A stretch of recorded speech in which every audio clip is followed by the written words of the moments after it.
Cameron Walker was a successful real estate agent, and her husband Jackson, a prominent lawyer in Fall River. But behind their successful facade lay dark secrets that had been simmering for years, secrets that ultimately led to a tragedy.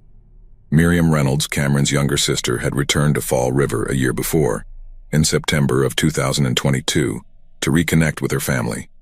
No one could have predicted that her return would set off a chain reaction leading to an irreversible tragedy. Beginning in the spring of 2022, Miriam and Jackson began meeting in secret at an abandoned cabin on the outskirts of town. These encounters quickly became more than just casual conversations. Hidden passions, deeply rooted grievances, and a mutual desire to change their lives sparked a series of events that no one could stop. While Cameron remained unaware, her life became increasingly entangled in a web of lies, betrayal, and obsession. And although September 15th was supposed to be just another day, it became the day when all hidden conflicts surfaced, culminating in a tragic conclusion.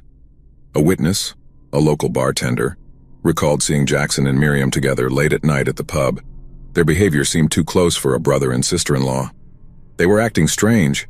I saw them more than once, but it always seemed too intense, like they were trying to hide from someone, the witness shared. September 15th, 2022 would become a turning point in this story. On that day, no one would leave the Walker household unchanged, and the small town of Fall River would forever lose its innocence. The sisters' childhood had started like that of most typical families. Friends and neighbors remembered that Cameron was always the first in everything. Her parents were proud of her achievements. Not only did Cameron earn top grades in school, but she also connected easily with other children, while Miriam stayed in the background. Age and personality differences made her the perpetual second. This feeling only deepened as Cameron was constantly praised, and Miriam always remained in the shadows. A close family friend recalls, "Cameron was the shining star. I remember how her parents always talked about her accomplishments, and Miriam always seemed to be on the sidelines. They never said it outright, but it was clear they were prouder of Cameron." By 1999, when Cameron became a teenager, her image as the perfect student had only solidified. She began winning school awards and attracting attention from everyone around her.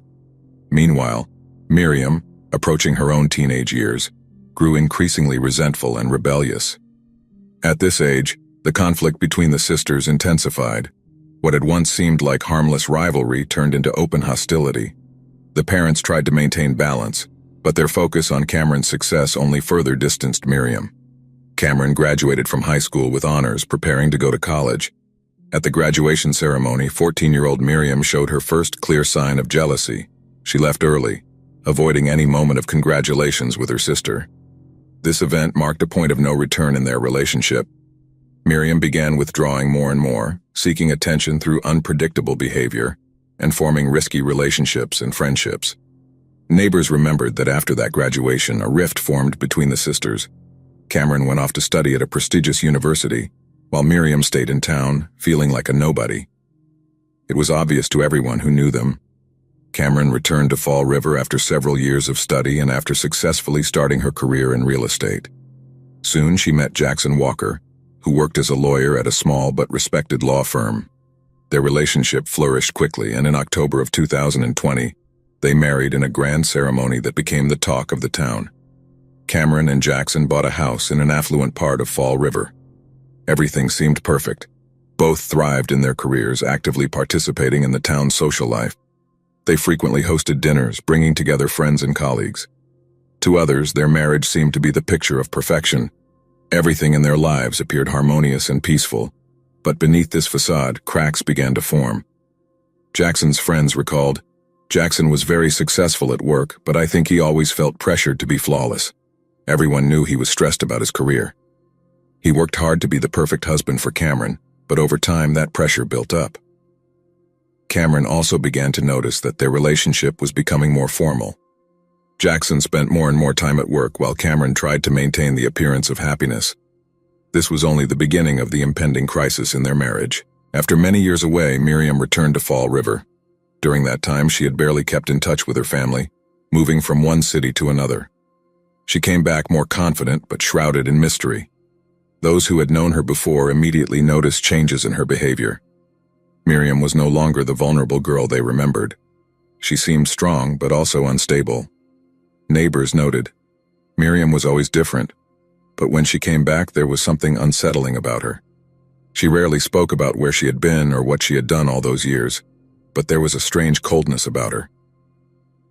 In October of 2022, Miriam moved in with Cameron and Jackson under the pretense of looking for work and starting over. Despite their old conflicts, Cameron decided to support her sister and offered to let her stay with them for a while. But this was only the beginning of new problems. A close friend of Cameron recalled, Cameron always tried to help Miriam despite their past conflicts. She thought her sister had changed, that they could rebuild their relationship, but Miriam was no longer the person people remembered. As Miriam settled back into town, strange things started happening. She behaved mysteriously, often disappearing for days, and her words didn't always match her actions. Every day, the tension between the sisters grew and Miriam began showing interest in Jackson, which became the catalyst for the catastrophe that would soon unfold. Fall River, once a quiet and peaceful town, began to notice dark changes, though no one realized the true danger Miriam represented. On October 5, 2022, Miriam moved into Cameron and Jackson's home with the promise of starting anew. She explained her decision as a desire to rebuild her relationship with her sister and find a new job in Fall River. Cameron, hopeful of improving family relations, agreed to let her sister live with them, not knowing that her life was about to change forever. At first, life in the Walker household went as expected. Miriam was friendly and tried to help around the house. However, after a few weeks, her presence began to feel oppressive. Neighbors recalled that Miriam was often home alone while Cameron and Jackson worked, and her behavior grew increasingly strange. We'd notice Miriam standing by the window for hours, staring into space or writing in a notebook. She barely interacted with anyone, as if she was lost in her own thoughts. By the end of October 2022, tensions in the house had escalated. Jackson began to notice that Miriam frequently looked for excuses to be alone with him. She would ask for help with her resume or advice about her career. At first, this seemed innocent, but over time it became evident that her attention toward him went beyond friendship. Cameron also began to feel the atmosphere at home changing. Miriam showed an excessive emotional dependence on Jackson and increasingly intervened in their conversations. Interviews with close friends of Cameron revealed that it gradually became clear that Miriam's return was no coincidence. We knew Miriam from childhood. Her relationship with Cameron had always been difficult. When she came back, Cameron thought it was a chance to rebuild their relationship, but she couldn't have been more wrong. But it was Jackson who first noticed the change. Although he tried to remain loyal to Cameron, he began to feel drawn to Miriam. On the one hand, Miriam was working to destroy Cameron's marriage, but her motives went beyond simple seduction. Psychologists who studied the case explained her actions as an attempt to control those who had once dominated her. She had always felt that Cameron was ahead of her, and now it was time to take revenge and assert control over the family that had once rejected her. Miriam's manipulations became more evident. She began using blackmail, threatening to expose their increasingly intense encounters under the guise of emotional support. As she gained more control over Jackson, he felt trapped, but the fear of ruining his life forced him to comply with her demands. In an interview with a criminal psychology expert, Miriam's behavior was explained. Miriam was a master manipulator. She took advantage of Jackson's vulnerabilities to completely capture his attention. This is typical of someone with narcissistic or borderline personality disorder. She didn't just seek physical closeness. She wanted total control over someone who could provide her with a sense of power. During the winter of 2021, the situation worsened. Miriam and Jackson spent more and more time together, and although Cameron noticed their closeness, she didn't fully understand what was happening. By early 2022, tension in the Walker home had reached a critical point. Cameron began to notice small anomalies that initially seemed insignificant, but their frequency heightened her concern. Jewelry and documents went missing or were found in the wrong places. Whispered conversations in another room would stop when she entered, finding Miriam occupied with other things. The most alarming incident occurred when Cameron began noticing frequent late-night calls to Jackson's phone. Every time she asked who was calling, he responded evasively or claimed it was work-related. These small inconsistencies began to affect her mental state. Although she tried to look for logical explanations, her suspicions grew each day. Meanwhile, Miriam took every opportunity to increase the tension between Cameron and Jackson. She manipulated Cameron, making subtle comments that made her doubt her perception of reality. Miriam would talk about topics that triggered Cameron's anxieties, pushing her to believe she was losing control of her life. A close friend of Cameron recalled, "She often told us about the strange things happening at home. She felt like she was losing control of the situation but couldn't exactly understand what was going on. She started to think she was going crazy." Meanwhile, Jackson was growing more distant. His long work hours and increasing secrecy gave Cameron more reasons to suspect. Although she couldn't put all the pieces of the puzzle together, Miriam continued to feed the distrust and deepen the emotional chasm between them. From the moment Miriam began manipulating Jackson, their relationship evolved from innocent conversations to more intimate encounters. It all started with discussions about Jackson's work difficulties and his growing feelings of isolation in his marriage to Cameron. Miriam took advantage of these moments to get emotionally closer, offering him the support and understanding he felt he no longer received from his wife. One such encounter occurred in February of 2022, when Miriam suggested spending the night helping Jackson review some documents. What began as a casual conversation soon turned into something more. Miriam carefully guided the dialogue, touching on topics that appealed to Jackson's emotions. He didn't realize he was falling into the trap Miriam had prepared.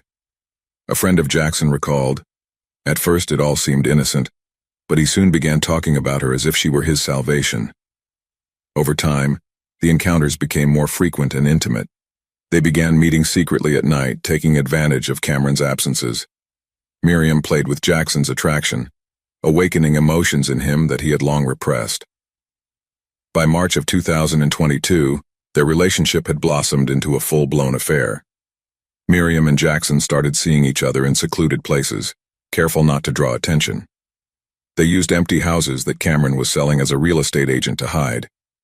These meetings became a regular part of their lives, and the deeper they sank into the relationship, the harder it became for Jackson to maintain the facade of a normal life with Cameron.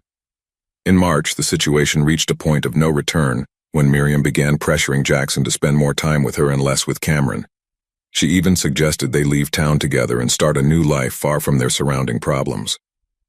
Psychologists who studied the case noted that Miriam used classic manipulative tactics. She gave Jackson the illusion of safety and happiness, something he no longer found in his marriage. Gradually, she turned him into her puppet, making him feel indebted to her. As their relationship deepened, the atmosphere in the Walker home grew increasingly tense. Cameron could feel that something was wrong, but she couldn't find concrete proof. This tension was building toward a tragedy that would eventually destroy their lives. By the spring of 2022, Cameron not only felt emotionally distant from her husband, but also began to notice her sister's strange behavior.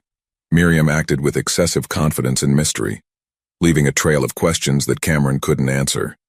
Jackson's vague explanations for his late arrivals home and intense phone conversations started to erode Cameron's peace of mind. The situation worsened when Cameron started finding strange things in her home: an unfamiliar perfume on the sheets, cryptic notes on her desk. One of these letters contained a phrase Cameron had heard from Miriam before, as if it were an intentional clue. Each new discovery made Cameron doubt her perception of reality, and each time she tried to discuss her concerns with Jackson, he dismissed them, accusing her of being exaggerated. Miriam was a master at exploiting every opportunity to sow doubts in Cameron's mind, a family friend recalled. She deliberately left clues that seemed too obvious, as if she was playing with Cameron, testing her resilience. Finally, Cameron decided to hire a private investigator, Alice Parker, known for her investigations in nearby towns. Alice, familiar with psychological manipulation, had handled similar cases before. Cameron felt she needed someone external to confirm or deny her fears. After several weeks of surveillance and analysis of Miriam's behavior, Alice found proof that Cameron's suspicions were not unfounded.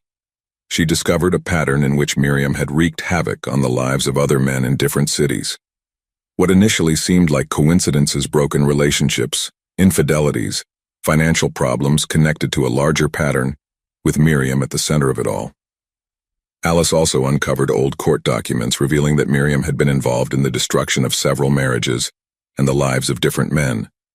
Even more shocking was that Alice discovered Miriam had had a relationship with Cameron's former fiancé years earlier, a scandal that abruptly ended when he left town after being caught cheating on Cameron with none other than Miriam. We began investigating Miriam's past and discovered a trajectory that spanned the entire country. Alice Parker explains that her actions were not random. She was an expert at destroying families, using her relationships with men to gain power over them. This discovery was a devastating blow for Cameron. She realized that Miriam hadn't returned to her life by chance. It was a carefully planned revenge executed over the years. Miriam had harbored resentment since Cameron had always outshone her, and now she had returned to destroy everything her sister had built. As the truth about Miriam came to light, Alice Parker continued her investigation, uncovering even more evidence that Miriam had used her manipulative skills to tear apart the lives of other people. Alice realized that Miriam wasn't just seeking revenge, she was pathologically addicted to controlling others. Cameron found herself at the center of a complex game, with Miriam as the expert player and her life as the ultimate prize. The climax of these events approached as Cameron realized she could no longer trust anyone, not even her own husband. The investigation led by Alice Parker uncovered an astonishing truth. Miriam wasn't simply obsessed with destroying Cameron's life. Her actions were deeper and darker than initially thought. Miriam had lived her entire life feeling that Cameron had stolen her destiny, everything she could have had. Cameron possessed what Miriam felt was rightfully hers. It wasn't just jealousy over success or marriage. For Miriam, it became a personal crusade of revenge. It became clear that Miriam's behavior was driven not only by envy, but also by deep psychological instability. Her entire life had been filled with drama centered around the men she tried to control. Each of her relationships followed the same pattern. She would capture their attention, create emotional dependency, and then destroy their lives through affairs and manipulation. This was her ingrained behavior pattern, rooted in her psychological issues. Psychologists involved in the case proposed theories about Miriam's possible disorders. Miriam exhibited signs of narcissistic personality disorder. She constantly craved attention and validation but couldn't maintain healthy relationships. She sought dramatic power struggles in relationships where she could control everyone around her. It was her way of asserting her importance. Psychiatrists suggested that her motivation to destroy Cameron's life came from a deep sense of injustice. Miriam felt that her destiny had been stolen, and she was determined to take revenge by taking from her sister what she believed rightfully belonged to her. As her encounters with Jackson became increasingly intense, Miriam began to feel that her control over the situation was slipping. Jackson, overwhelmed by guilt, began trying to distance himself from her, but Miriam had no intention of letting him go. Her obsession with Jackson turned into paranoia, and she began blackmailing him with threats of exposing their affair. Miriam threatened to tell Cameron everything unless he stayed with her. She emotionally manipulated him, claiming that he was the only one who could save her from her destructive life. It was a classic case of emotional blackmail, said one of the therapists who studied the case. She used his guilt and fear to keep him close, threatening not only his marriage but also his career and reputation. Jackson felt trapped. He could no longer control what was happening and felt his life crumbling. He was under intense pressure, knowing that if the truth about the affair came to light, it would not only destroy his relationship with Cameron, but also his career. He felt trapped between Miriam and his conscience, unable to find a way out of the toxic relationship. By September of 2022, Cameron began noticing more and more oddities in Jackson and Miriam's behavior. Her suspicions were confirmed when she accidentally discovered messages between them on Jackson's phone. This was the breaking point. Cameron realized that Miriam hadn't just interfered in her life but had been actively working to destroy it. Cameron decided to take action and prepared for a direct confrontation with her sister. On the night of September 14th, Cameron confronted Miriam, demanding explanations for everything she had found. The situation quickly spiraled out of control. Cameron furiously accused Miriam of betrayal, of trying to destroy her family, but instead of apologizing, Miriam threatened Cameron, declaring that Jackson had belonged to her for a long time. She insisted that Cameron didn't deserve her life and that she was now going to lose everything. The conversation escalated into a brutal verbal fight during which Miriam revealed her dark motives. She didn't just want to ruin Cameron's marriage, she wanted to take her place, strip her of everything Cameron had, and that Miriam believed rightfully belonged to her. This confrontation became the climax of the conflict, with all the hidden secrets and motives coming to light. Having lost control of the situation, Miriam became increasingly aggressive, and Cameron realized her sister represented a true threat.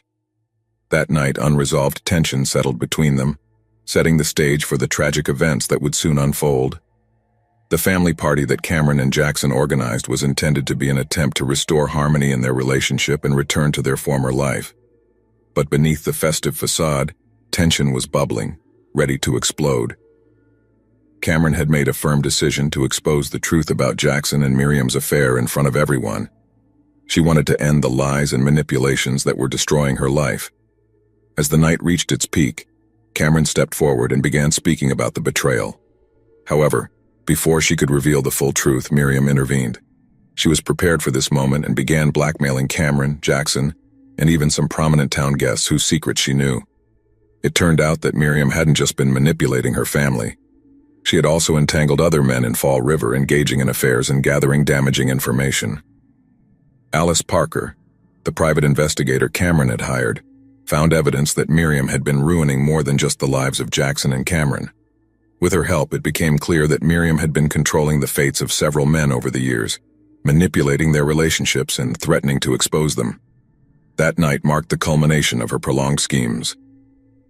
The final blow came when Miriam and Cameron erupted into a furious physical confrontation in front of the guests. Cameron was ready to expose the truth, but in her desperation, Miriam provoked her into a physical altercation. In the heat of the struggle, Miriam pushed Cameron down the stairs. Cameron hit her head against the stone steps and died instantly. Miriam tried to pass off the incident as an accident, but Alice Parker and several witnesses quickly realized that this wasn't a simple mishap.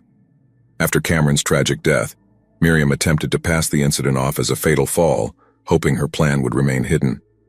However, Alice Parker had already gathered enough evidence to refute this version of events.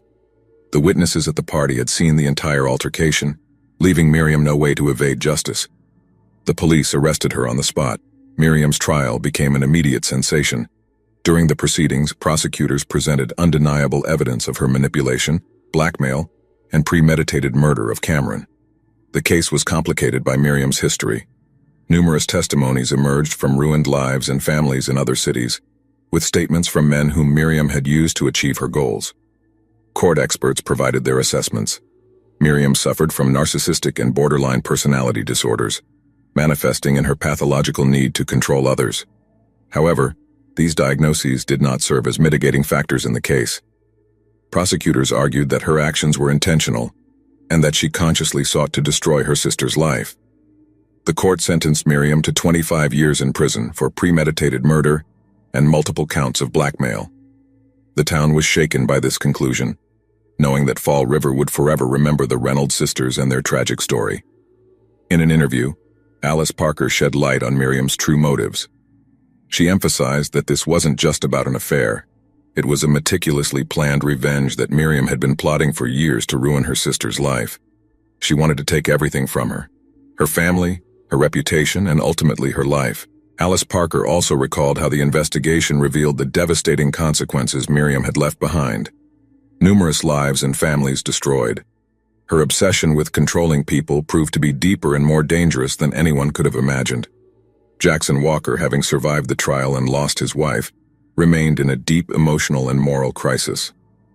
His life was completely shattered, and although he avoided legal charges, he could no longer reclaim his place in society. The story of the Reynolds sisters became a true tragedy for Fall River, altering the lives not only of those directly involved, but of the entire town. Residents would remember this case for years as a stark reminder of how far envy and hatred can go, lurking behind the facade of family ties.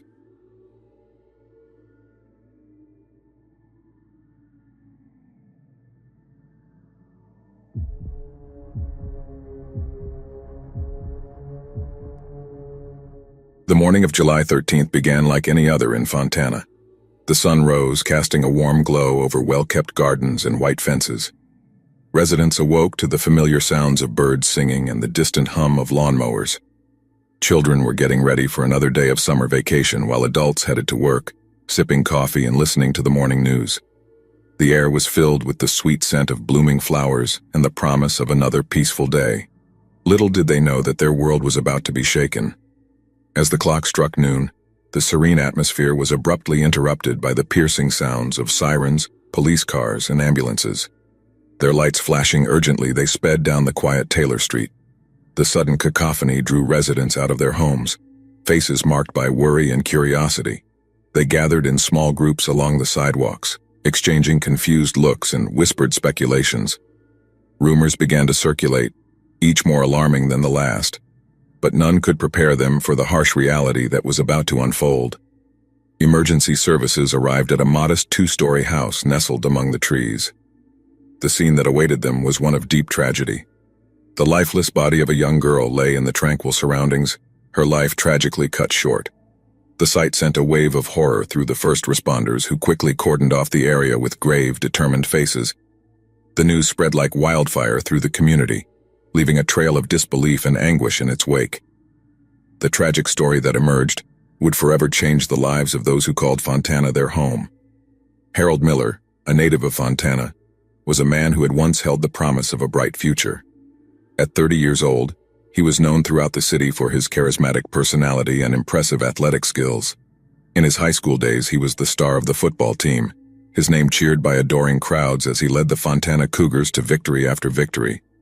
His dreams of a professional sports career seemed within reach, and his future seemed destined for greatness. Christina Miller, née Johnson, was a force to be reckoned with in the business world. At 28, she had already made a name for herself as a successful businesswoman. Her sharp intelligence and unwavering determination propelled her up the corporate ladder at a prestigious marketing firm in Chicago. Born and raised in a small town similar to Fontana, Christina possessed an unshakable ambition that set her apart from her colleagues. Her steadfast determination and business acumen earned her the respect and admiration of both colleagues and competitors alike. Harold and Christina's paths crossed during their final year at Northwestern University. Christina was studying marketing, with her sights set on a successful career in the corporate world, while Harold, a standout athlete on the university football team, was studying sports management, dreaming of turning his passion into a profession. Their first encounter took place at a university charity event where Christina, as a volunteer organizer, caught Harold's attention with her efficient management and captivating presence. Intrigued by her organizational skills and attracted by her beauty, Harold struck up a conversation. They quickly discovered a shared love for adventure and travel, their mutual passions sparking an instant connection. Their relationship blossomed rapidly, with Harold's charm and athleticism complementing Christina's intelligence and ambition. They became a power couple on campus, their names synonymous with success and popularity. Together, they attended parties and events, always at the center of attention. Their futures seemed intertwined and destined for greatness. However, the events of July 13, 2019, would cast a dark shadow over their lives and those around them. The idyllic facade of Fontana had been irreparably shattered, and the once peaceful community would grapple with the aftermath of the tragedy for years to come. The story of Harold and Christina Miller would serve as a harsh reminder that even in the most serene settings, darkness can lurk, and fate can take a cruel and unexpected turn. In the realm of professional football, Harold was on the brink of a promising career, while Christina harbored ambitious plans to rise in the world of marketing. Their future seemed bright and full of promise. However, an abrupt change occurred when Harold suffered a severe knee injury during his final game of the season.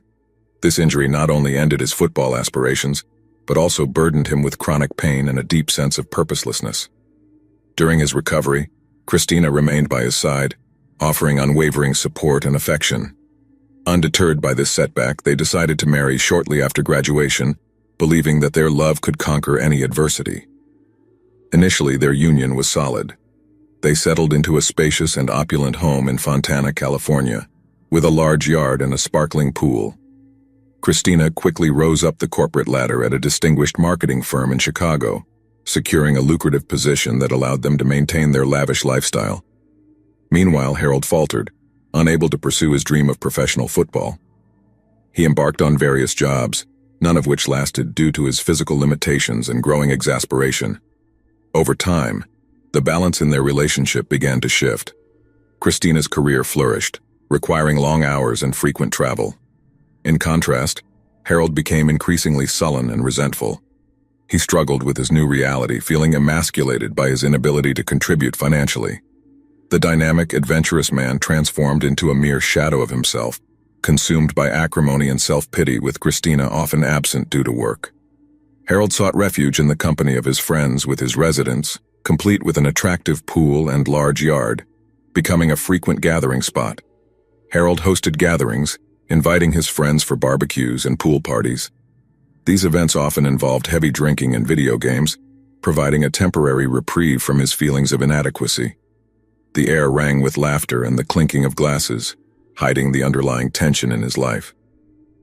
Harold's companions were an eclectic mix of local acquaintances, many sharing his enthusiasm for video games and socializing.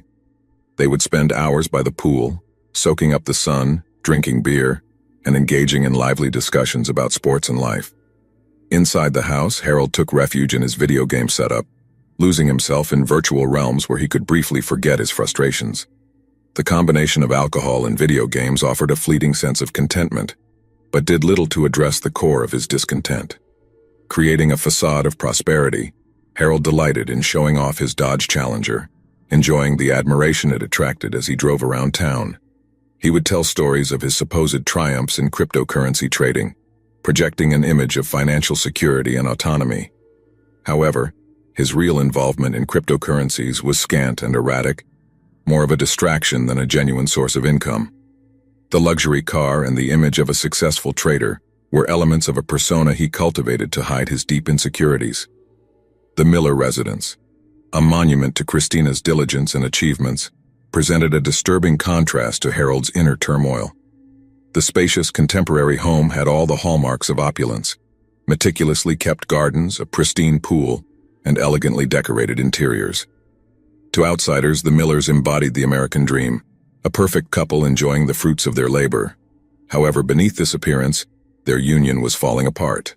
Harold's animosity toward Christina intensified daily. He resented her success and her role as the main financial provider, feelings that left him emasculated and insignificant as he watched Christina rise. His self-esteem plummeted, trapped in a cycle of purposelessness. This bitterness manifested in emotional detachment and escalating disputes, putting more strain on their relationship. Christina found herself in a precarious situation. She deeply cared for Harold and wanted to support him, but the demands of her career and the pressure to maintain their lifestyle were overwhelming her. Her attempts to bridge the growing gap between them were often met with antagonism and apathy from Harold. The emotional weight of being the sole provider and the stress of their deteriorating bond were taking a toll.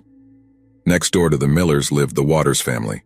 Giselle Waters, a 45-year-old single mother, worked as a nurse at the local hospital. With over 2 decades of dedicated service, she was known for her conscientiousness and empathy. Giselle was a pillar of strength, facing life's challenges with unyielding resilience. Her commitment to her profession was driven not only by duty, but also by the need to provide for her daughter, Nancy. Despite her unwavering work ethic, years of balancing long shifts and single motherhood had taken their toll. Giselle often appeared tired, her eyes reflecting the weight of her exhaustion and the silent acknowledgement of the hardships she had endured. Yet beneath her weary exterior lay a heart full of love and an unbreakable determination to secure a brighter future for her daughter. At 20 years old, Nancy Waters was a stark contrast to her mother in many ways. A student at the local college, she radiated vitality and optimism. Her bright smile and cheerful disposition served as a beacon of light in Giselle's monotonous routine. Nancy had inherited her mother's tenacity, but also possessed an idealistic and dreamy spirit. Her trusting and open-hearted nature made her well-liked among her peers, but also left her vulnerable. The Waters family lived in a modest and well-kept home that Giselle had managed to maintain through sheer determination and diligence. Though smaller than the Millers' luxurious residence, their home was filled with warmth and love. Giselle had created a sanctuary for Nancy, a place where they could both find solace amid life's trials. Their bond was unbreakable, tempered by shared hardships and a mutual understanding of their situation. Despite their financial limitations, Giselle ensured that Nancy had every opportunity to thrive. She encouraged her daughter's education and urged her to have big dreams, hoping that Nancy would achieve everything she herself had once dreamed of. In turn, Nancy felt deep admiration for her mother and was motivated by Giselle's sacrifices. She was determined to make her proud and often expressed her gratitude through small acts of kindness, such as preparing dinner after Giselle's long shifts or surprising her with notes of appreciation. However, their close relationship was not without its challenges. Giselle's exhausting work often left her physically and emotionally drained, with little time for leisure or personal projects. Nancy, though understanding and patient, sometimes felt the absence of her mother. Despite these obstacles, they navigated them with grace and empathy, always prioritizing each other's well-being. Living next door to the Millers, Giselle and Nancy were aware of their neighbor's divergent way of life. The Waters' simple and industrious life contrasted sharply with the apparent wealth and extravagance of the Millers. Giselle, though friendly, kept a respectful distance, focusing on her duties and avoiding unnecessary interactions. Nancy, on the other hand, was more sociable, frequently exchanging greetings with the Millers and other neighbors. It was a bright and sunny day in July. The sky was a splendid blue dotted with a few floating clouds that drifted lazily. The sun shone, casting a warm golden glow over the suburban neighborhood. Birds sang cheerfully in the trees, and the scent of blooming flowers filled the air. It was one of those typical summer days that invited relaxation and enjoyment. Christina's business trip to Chicago left Harold alone at home. Harold Miller, as was his custom, was lounging by the pool with two companions. Their laughter and conversations filled the air as they enjoyed the sun, beers in hand. Dressed in swim trunks and a loose shirt, Harold was in his element, enjoying the relaxed afternoon. The sounds of splashing water and lively chatter created a tranquil atmosphere. Next door, Nancy Waters was tending her mother's garden, watering the vibrant flowers in her backyard. She wore a simple summer dress and her hair was tied back in a ponytail, humming a tune as she moved from plant to plant. Her mother, Giselle, was at work, leaving Nancy in charge of the house. Noticing Nancy over the fence, Harold decided it was time for a proper introduction. He had seen her before, but they had never really spoken. Intrigued, he felt a sudden urge to get to know her better. Setting his beer aside, he approached the fence and called out, "Hey, Nancy, right?" "Harold," he said with a warm smile. "Why don't you take a break and come over to the pool? We've got cold beer and good company." Nancy looked up, surprised. She hadn't expected Harold to speak to her, much less invite her over. Glancing at the two men by the pool, she felt a small sliver of doubt.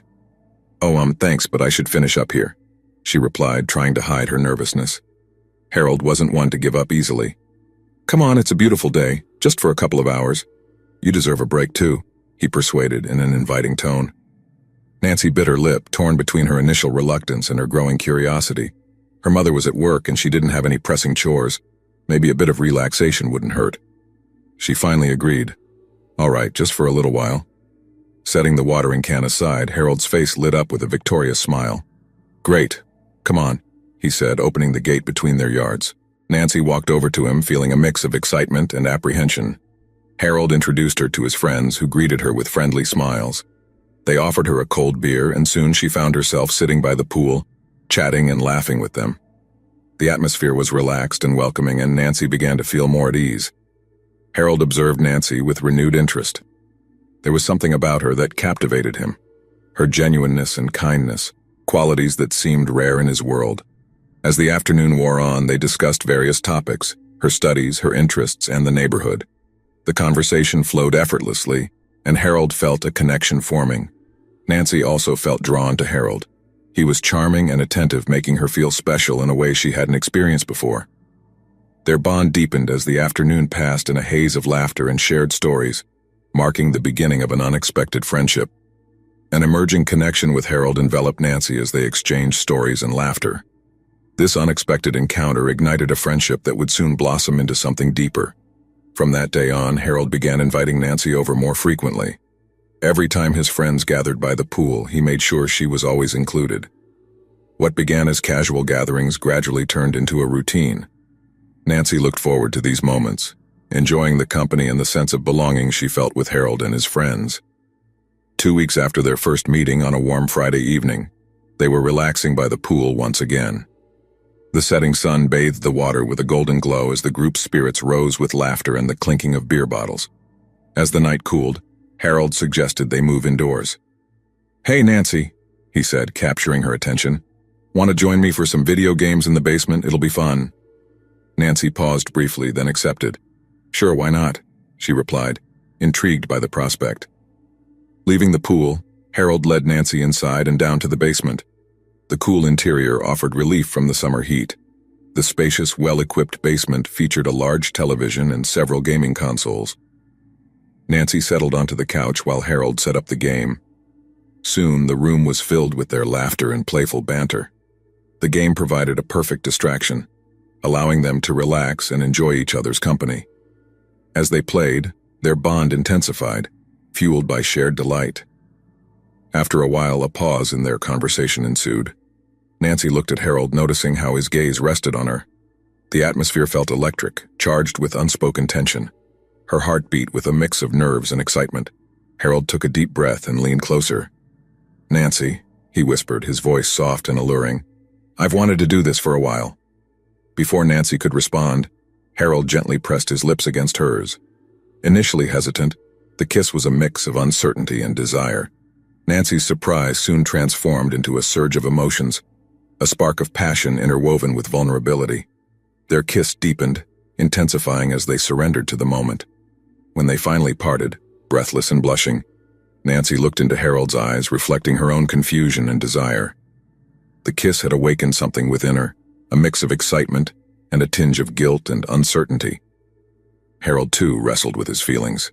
He felt a powerful attraction to Nancy, but also experienced a sense of inner turmoil. He understood the risks, but the connection between them was undeniable.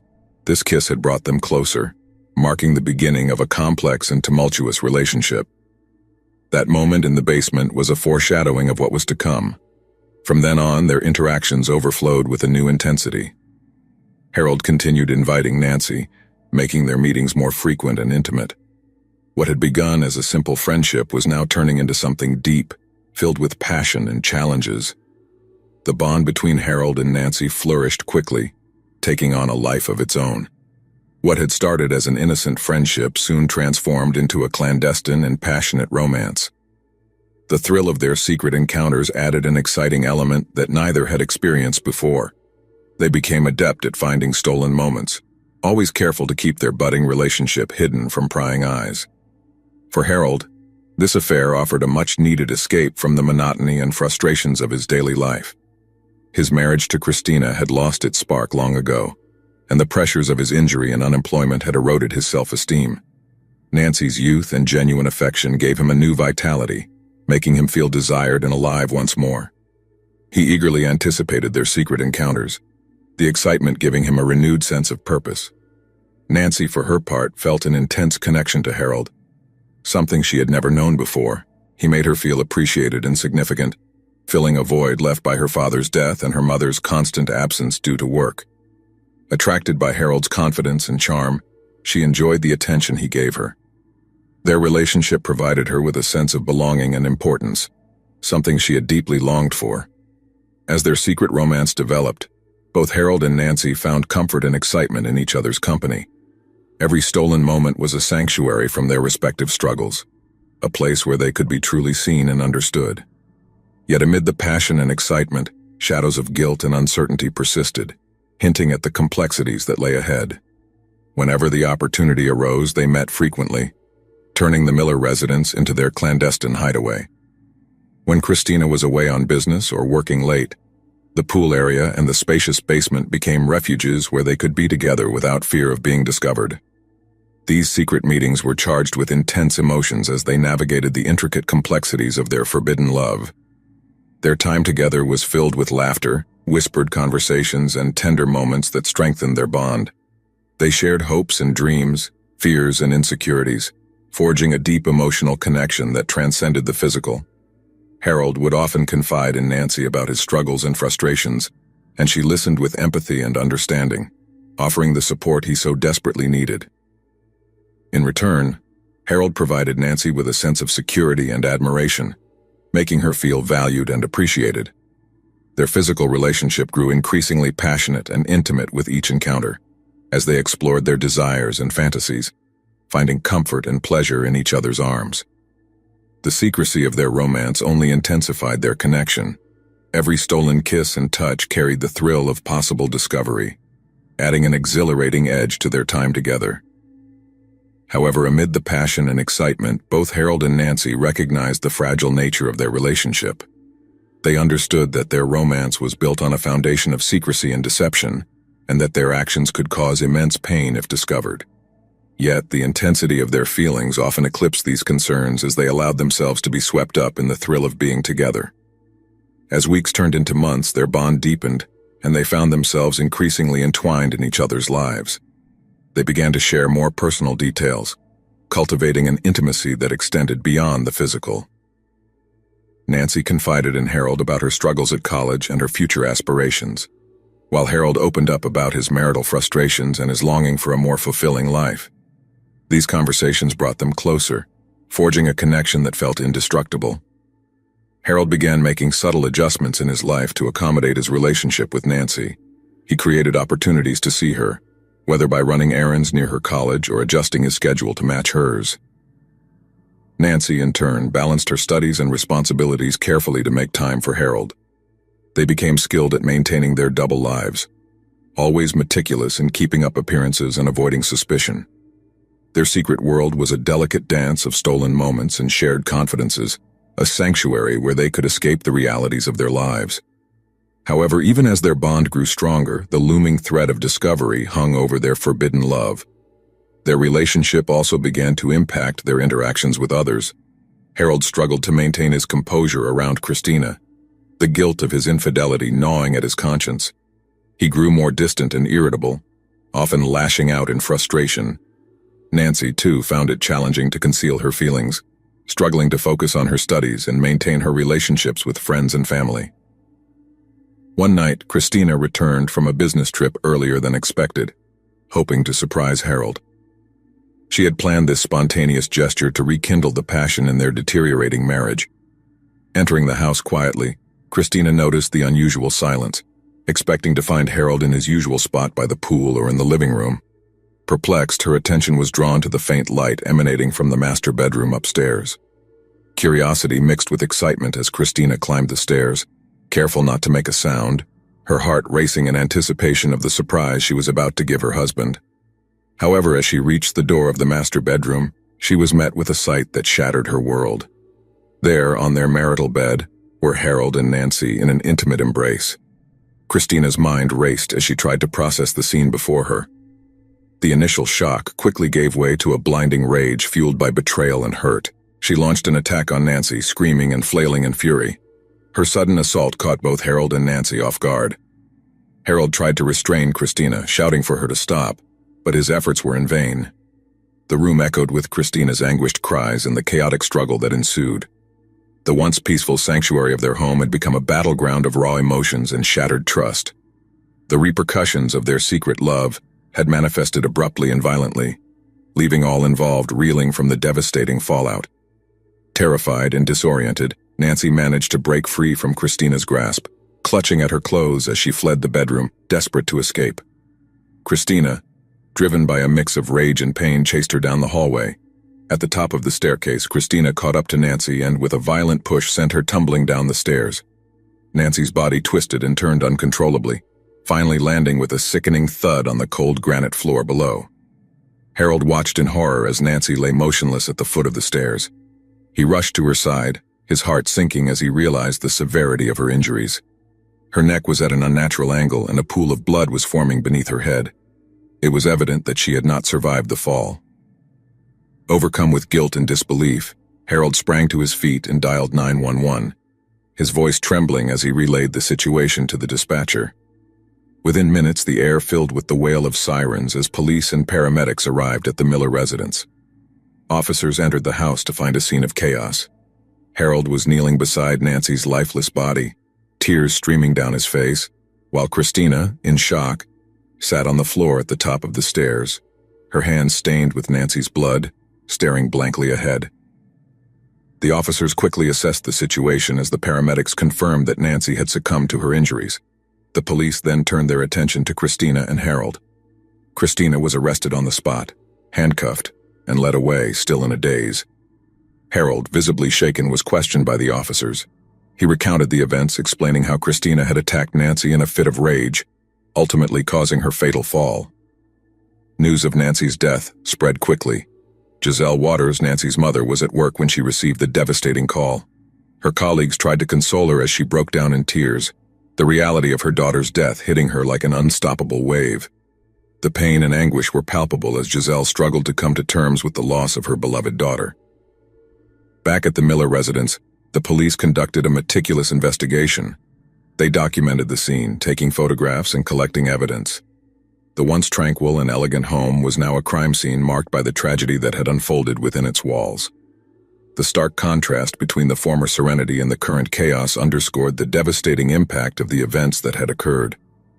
As the investigation progressed, the weight of the tragedy hung in the air, a somber reminder of the lives forever altered by the painful events of the day. The trial became a media spectacle, meticulously covered by the local press.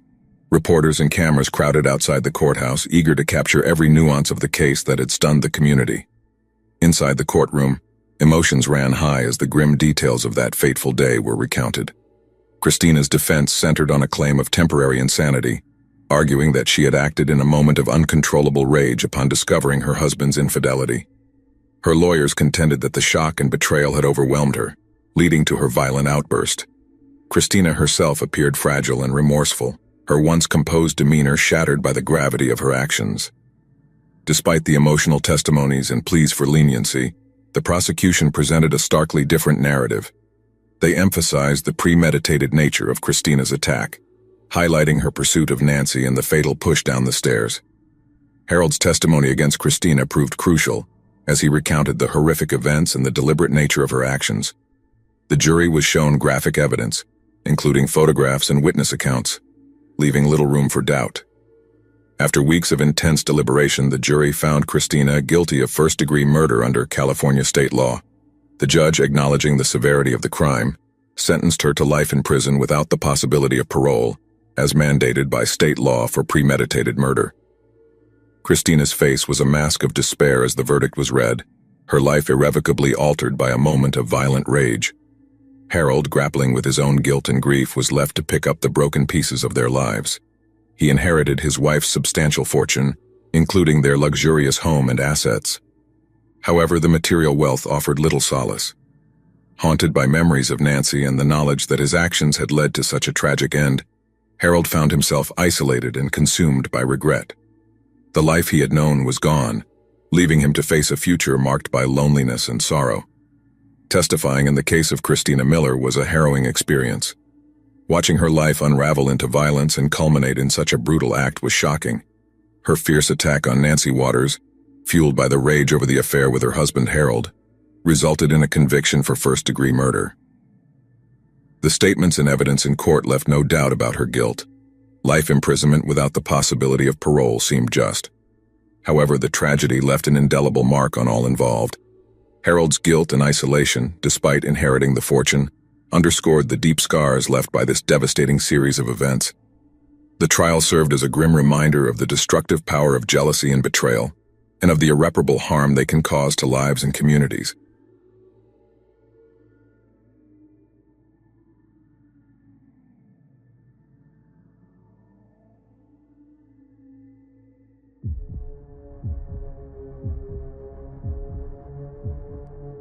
The story I'm about to tell happened in a quiet neighborhood on the outskirts of Baltimore, Maryland, and what seemed like just another crime in the long list of U.S. homicides turned into a case that would shake the community to its core. It all started with the Kleiner family, a family of German descent who had been in the United States for 2 generations. The Kleiners had built a small empire through hard work, restaurants, a chain of grocery stores, and various properties that guaranteed them a comfortable life, one that the family patriarch, Karl Kleiner, was immensely proud of. Karl, a 74-year-old man, had always been a tireless worker, someone who expected the same effort from his family that he put into the business himself. He had 3 children, Elizabeth, the eldest, who now ran the family's chain of grocery stores, Marcus, who managed the properties and businesses, and Andreas, the youngest son, a reserved man who, after a series of issues with alcohol, had been removed from the family business. However, there was one more presence in the family that, at first, seemed unimportant in the scheme of things. Lucas, Andreas's son, a 17-year-old caught between his father's resentment and his grandfather's strict expectations. Lucas never fit in with the family, or at least that's how he felt. While his uncles and grandfather earned the respect of the community, he always felt like he was in the background, like a shadow, pushed aside for not having the same ambition or character that defined the Kleiners. In the spring of 2021, Carl Kleiner decided it was the right time to bring the family together to discuss the future of the business, especially now that he felt his strength beginning to wane. The meeting took place at Carl's mansion, an enormous house that had been the family's center for generations. All the Kleiners attended the meeting except for Lucas, who claimed he was busy with schoolwork, although in reality he preferred to avoid the family tension. The dinner was cordial at first, but as Carl began to talk about the inheritance details and how he wanted to divide his assets, the atmosphere became tense. Elizabeth and Marcus exchanged glances, clearly worried by the rumors that their father might leave a significant portion of the inheritance to Andreas, who had been absent from the business for years. Andreas, on his part, remained silent, but everyone knew he was eager for his share, especially since he had been facing financial difficulties. In an attempt to calm the tensions, Carl stated that he had drawn up a will that specified the division of the assets, leaving a considerable portion to each child. However, he hinted that if anyone didn't respect his decision, he would take drastic measures. The old man's words were like a spark in a powder keg. That night, the tension was palpable. The Kleiners dined in uncomfortable silence, and when the night ended, each family member left the house with latent resentment and a mixture of distrust. A few weeks after that dinner, the Baltimore neighborhood was shaken by shocking news. In the early hours of a cold April morning, Carl Kleiner was found dead in his own home, brutally murdered. Neighbors reported hearing a scream around 3 o'clock in the morning, but no one dared to intervene, thinking it might have just been a passing disturbance. The crime scene was chilling. Carl lay on the floor of his study with several stab wounds to his chest and neck. It looked like there had been a struggle, as the furniture was overturned and some important documents were scattered on the floor. The door had not been forced, and detectives immediately assumed the killer was someone known to the victim. The family was quickly informed, and what should have been a time of mourning turned into a process of interrogations and distrust. The police began investigating the children, each with potential motives for committing the crime. Elizabeth and Marcus, the heirs eager to receive their share of the estate, and Andreas, the disinherited son who saw the family fortune as a last chance to save himself from ruin. As detectives analyzed the crime scene, they found an envelope in Carl's safe, sealed and addressed to his lawyer. The envelope contained an updated will, handwritten and recently dated. In the document, Carl stated that Andreas, his youngest son, would receive a larger portion of the inheritance. This news hit Elizabeth and Marcus like a bucket of cold water, as they had already begun to take control of the businesses and properties. Police suspicions began to focus on Andreas, especially when it was discovered that, on the night of the murder, he had been seen at a bar near his father's house. Although Andreas vehemently denied having anything to do with his father's death, the circumstantial evidence seemed to point in his direction. In the following weeks, the investigation seemed to stall, and family tensions only intensified. But there was someone else the police hadn't considered as a possible suspect. Lucas, Andreas's teenage son, who had remained silent throughout the entire process. On the few occasions he was seen after his grandfather's death, Lucas appeared expressionless, almost detached, as if he were disconnected from the family tragedy. It was during one of Andreas's interrogations that something crucial came to light. One of the detectives noticed that Andreas seemed nervous when asked about his relationship with Lucas. When pressed, Andreas confessed that he had been having problems with his son, that Lucas had become very aggressive and had openly expressed resentment toward his grandfather. Andreas also revealed that days before the murder, he had found Lucas lingering in his grandfather's study. At the time, he thought the young man was simply being curious, but now he clearly remembered that Lucas had been holding a hunting knife that belonged to Carl. That was when the detectives began to dig deeper into Lucas's life, and what they found was disturbing. On Lucas's computer, they discovered searches on inheritances and how to leave a crime scene clean. They also found a draft of a letter addressed to his father, in which Lucas expressed his hatred toward his family and his desire to claim part of the fortune. Cornered by the evidence, Lucas finally confessed. At only 17 years old, Lucas had planned his grandfather's murder. The motive was a dark resentment that had grown inside him, fueled by years of scorn and isolation. Carl had never shown him affection or interest, and seeing his uncles and his own father fighting over the fortune, Lucas felt that this was his only way to secure his future. In his confession, Lucas admitted to entering his grandfather's house in the early hours, knowing that everyone would be asleep. He used the hunting knife and, without hesitation, attacked his grandfather, ensuring no one could stop him from carrying out his plan. In his mind, it was twisted justice, a way to claim something he believed rightfully belonged to him. Lucas was tried as an adult and sentenced to a maximum security juvenile correctional facility. The trial devastated the Kleiner family, who had never imagined that one of their own could commit such a brutal act. The Baltimore community was deeply affected by the tragedy, and to this day, the story of the Kleiners and the dark path that led them to destruction remains a reminder of how ambition and resentment can breed monsters in even the most unexpected places.